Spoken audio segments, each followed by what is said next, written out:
सब क्लासिफिकेशन किए जाने को मान्यता प्रदान की गई है। अब राज्य सरकारें अनुसूचित जाति व जनजाति की सूची के भीतर आरक्षण के लिए उप वर्गीकरण अर्थात नई सूची बना सकेंगी, जिससे फिर अनेकों समस्याएं उत्पन्न होंगी।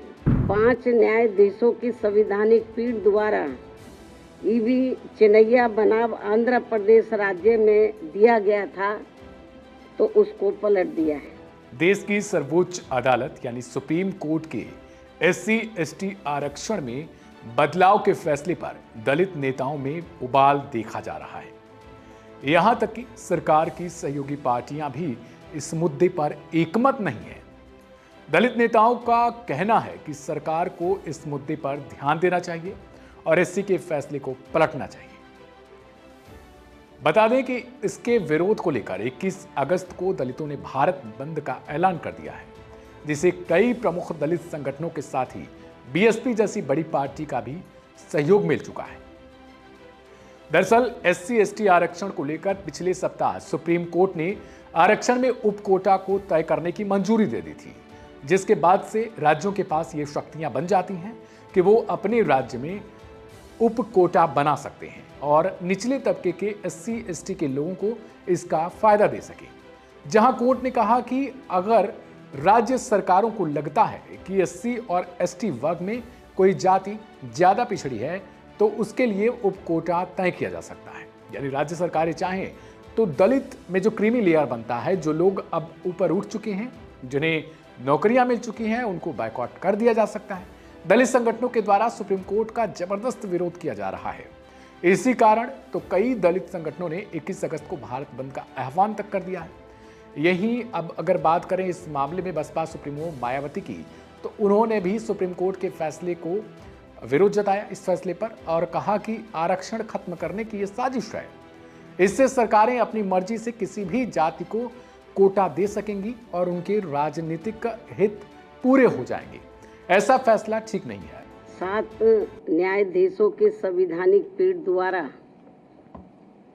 अभी हाल ही में 1 अगस्त 2024 को देश में अनुसूचित जाति व अनुसूचित जनजाति के आरक्षण के संदर्भ में जो एक अति महत्वपूर्ण निर्णय दिया गया है, तो उसके संबंध में अपनी पार्टी की प्रतिक्रिया जाहिर करने के लिए बुलाई गई है, जिसमें अनुसूचित जाति व जनजाति के लोगों को पुनः उप वर्गीकृत सब क्लासिफिकेशन अर्थात सब क्लासिफिकेशन किए जाने को मान्यता प्रदान की गई है, जिसको लेकर और भी बहुत सी बातें कही गई हैं। उनसे हमारी पार्टी कतई भी सहमत नहीं है। अनुसूचित जाति अधिनियम 2000 को भी रद्द कर दिया था। अपने 2004 के निर्णय में माननीय सुप्रीम कोर्ट ने ये भी माना था कि ये वर्गीकरण इन जातियों के भीतर अलग अलग व्यवहार करके समानता के अधिकार का उल्लंघन करेगा। मायावती से लेकर चंद्रशेखर आजाद तक इसे साजिश करार दे चुके हैं। चंद्रशेखर ने भी तो यहां तक कह दिया कि ये फैसले को देने वाले जजों के बारे में वो देखेंगे, उनके बारे में पढ़ेंगे, उसमें से कितने दलित जज थे, साथ ही कौन कौन से वो वकील थे जो इस केस को लड़ रहे थे। बहुजन नेता मायावती ने कहा कि सुप्रीम कोर्ट को अपने इस फैसले को पलटना होगा, इससे इन्हीं जातियों में आपसी टकराव बढ़ेगा और अंततः आरक्षण को खत्म कर दिया जाएगा और इसे फिर सामान्य वर्ग में बांटा जा सकता है। पहली बात, SC/ST का जो रिजर्वेशन है उसका आधार आर्थिक नहीं है कि उसमें क्रीमी लेयर या वर्गीकरण किया जाए। उसका आधार जो है वो अनटचेबिलिटी है, छुआछूत है, भेदभाव है, जातीय उत्पीड़न है।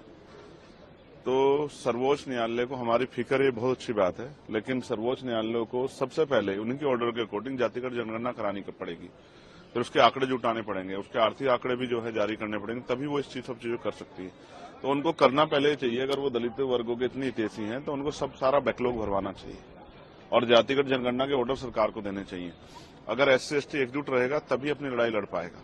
हम तो लंबे समय से अभी जो है SGPG जो है वहां लखनऊ में और इलाहाबाद जो है यूनिवर्सिटी में जिस तरह से NFS करके हमारे लोगों को निकाला गया, ये स्पष्ट है उन NFS को भरवाने के लिए सरकार ने क्या किया है, उन NFS को भरवाने के लिए सुप्रीम कोर्ट ने क्या किया है, तो वो कुछ नहीं किया है।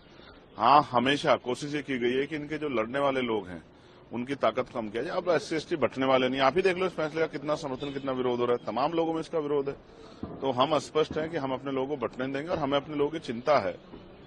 इसलिए हमने स्वतः जो है 1.5 साल पहले मांग की थी कि जिन जातियों को अवसर नहीं मिला है उनको उनका आरक्षण बढ़ा के 15% शेड्यूल कास्ट को मिलता है और 5% बढ़ा के उन बाकी जातियों को आरक्षण देने की व्यवस्था सरकार करे। ये 1.5 साल पहले हमने लखनऊ PC करके कहा था और दिल्ली में भी।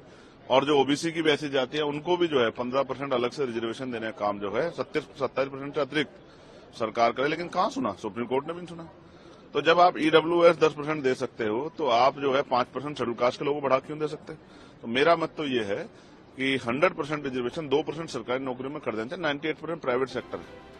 आपको बता दें कि NDA में सहयोगी चिराग पासवान जो LJP पासवान गुट के नेता हैं, जो अध्यक्ष हैं उसके, उन्होंने साफ तौर पर कहा है कि वो इस फैसले का विरोध करते हैं। इस फैसले के खिलाफ वो फिर से सुप्रीम कोर्ट का रुख करेंगे और कहेंगे कि वो अपने ही दिए गए फैसले पर पुनर्विचार करे और इस फैसले को पलटे, क्योंकि ये जरूरी हो जाता है कि दलितों को आरक्षण उसी तरीके से मिलना चाहिए जो अभी तक चल के आ रहा था। उस पर हम लोगों की भी असहमति है और इस असहमति को प्रमुखता से हम लोगों ने दर्ज किया है। हम लोग इस बात को लेकर स्पष्ट है कि अनुसूचित जाति का आधार अनटचेबिलिटी है।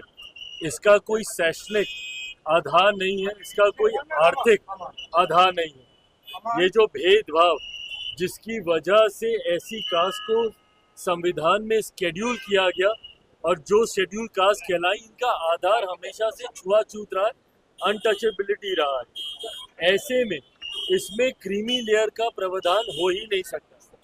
रिजर्वेशन विद इन रिजर्वेशन ये कहीं से जायज नहीं, क्योंकि आज भी इतने समय के बाद आज भी उदाहरण एक दलित लड़के का ही मिलता है जिसको घोड़ी पे चढ़ने से रोका जाता है, एक दलित परिवार का ही मिलता है जिसको मंदिर में प्रवेश करने से रोका जाता है।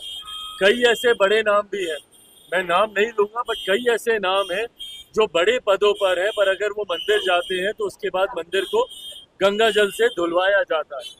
तो आज भी भेदभाव छुआछूत के आधार पर हो रहा है। तो ऐसे में रिजर्वेशन विद इन रिजर्वेशन हम लोग भी कतई इससे सहमत नहीं है और लोक जनशक्ति पार्टी रामविलास सुप्रीम कोर्ट में पुनर्विचार याचिका दाखिल हम लोग करने जा रहे हैं ताकि सुप्रीम कोर्ट पुनः अपने फैसले पर लौटे। चंद्रशेखर ने यहां तक कहा कि कुछ ऐसी सरकारी नौकरियां होनी चाहिए जिनमें 100% तक या 98% तक दलितों को ही सिर्फ नौकरियां दी जानी चाहिए। इसके अलावा प्राइवेट नौकरियों में भी उन्होंने आरक्षण की वकालत की है। आपको बता दें कि अपने पड़ोसी देश बांग्लादेश में कुछ इस तरीके के हालात हो गए थे जब वहां पर वहां के उच्च न्यायालय द्वारा एक फैसला दिया गया था जिनमें आरक्षण को लेकर था कि पूर्व सैनिकों के परिवार या फिर जिन्होंने आज़ादी के वक्त जान गंवाई, उनके परिवारों के लिए आरक्षण की व्यवस्था की गई थी।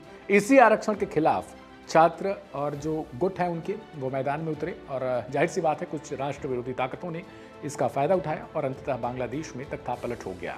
अब देखने वाली बड़ी बात है 21 अगस्त को भारत में क्या कुछ होने जा रहा है, भारत बंद का कितना असर देखने को मिलता है। फिलहाल इस खबर को लेकर आपकी क्या राय है उसे कमेंट बॉक्स में जरूर ड्रॉप करें। मैं था आपके साथ वन इंडिया से दिव्यांशु सिंह। नमस्कार।